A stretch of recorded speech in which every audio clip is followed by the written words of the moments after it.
Pasaka apie voveriuką, kuris nenorėjo eiti į darželį. Seniai, labai seniai, miško pakraštyje, visai šalia tvirtų ąžuolų ir eglynų, stovėjo savo nedidukas medinis namelis.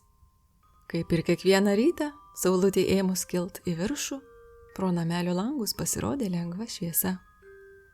Keliamės! Pasigirdo nuotaikingas raginimas.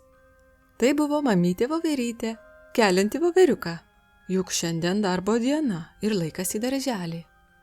Mamyte, einam, aš tau kai ką pasakysiu, trindamas užsimiegojusias akis, gudriai atšovė voveriukas Ugnius. Jis nubėgo į svetainę, atsisėdo ant sofos ir pradėjo šokinėti. Žiūrėk, mamyte, žiūrėk, kaip aš moku. Išdykusi nuotaika, ar ne, Ugniau? Puikiai savo vaiką pažįstanti mamytė suprato, kad šiandien bus tingi diena. Nagi, valomės dantukus, rengiamės ir skubam į darželį. Nenoriu į darželį, noriu šiandien žaisti namuose. Tėti, ateik pažaisti, užsispyrė voveriukas. Tėtis tuo metu šluostėsi savo batus, ruošdamasis darbingai dienai. Išgirdęs tokį prieštaravimą, jis iš lėto padėjo batus ir atsakė. Juk žinai, kad mes mielai su tavimi žaistume visą dieną, bet mums reikia dirbti. Jei visą dieną žaisime, kas pririnks vakarienei riešutukų? Tau juk patinka riešutai? Nenoriu riešutų, noriu žaisti namuose, nenusileido voveriukas. Mamytė ir tėtis pasižiūrėjo vienas į kitą, nuėjo kartu į virtuvę ir ėmė kažką pašnipštomis tartis.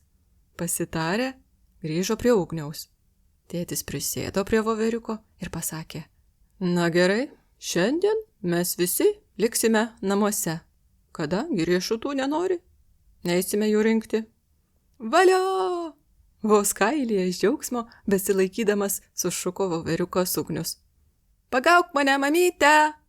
Sušuko ir ėmė kaip pašėlęs lakstyti po visus namus. Taip jie visą dieną praleido namuose.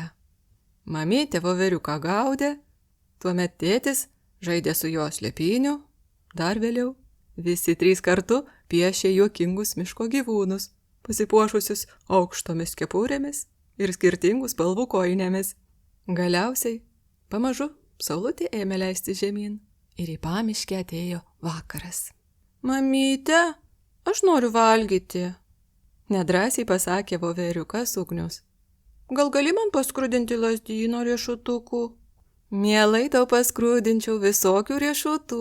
Prieš porą dienų kaip tik pastebėjau didžiulės kekes, kurios šiandien jau turėjo pilnai subrandinti didžiulius lazdyno riešutus. Tik gaila, šiandien negalėjome dirbti. Ir liko vos keli seni riešutukai. Mamytė ir tėtis surinko iš spintelių ir stalčių, kas buvo likę, ir visi kartu prisėdo prie stalo. Greitai viską sukramtę, jie susiruošė miegoti. Daugiau ir jėgų nebebuvo žaisti. Lėtai išsivalęs dantukus ir pižamą apsirengęs voveriukas įslinko į lovytę. Užsiklojęs antklodę, paklausė mamytės. Ar galėsiu rytoj eiti į darželį?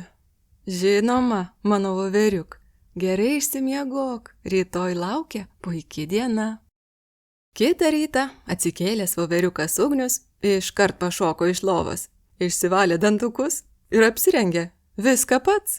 Jis visą dieną smagiai praleido darželyje, o grįžę namo tėtis, mamytė ir voveriukas prisėdo prie didžiausiais skrudintais riešutais nukrauto stalo.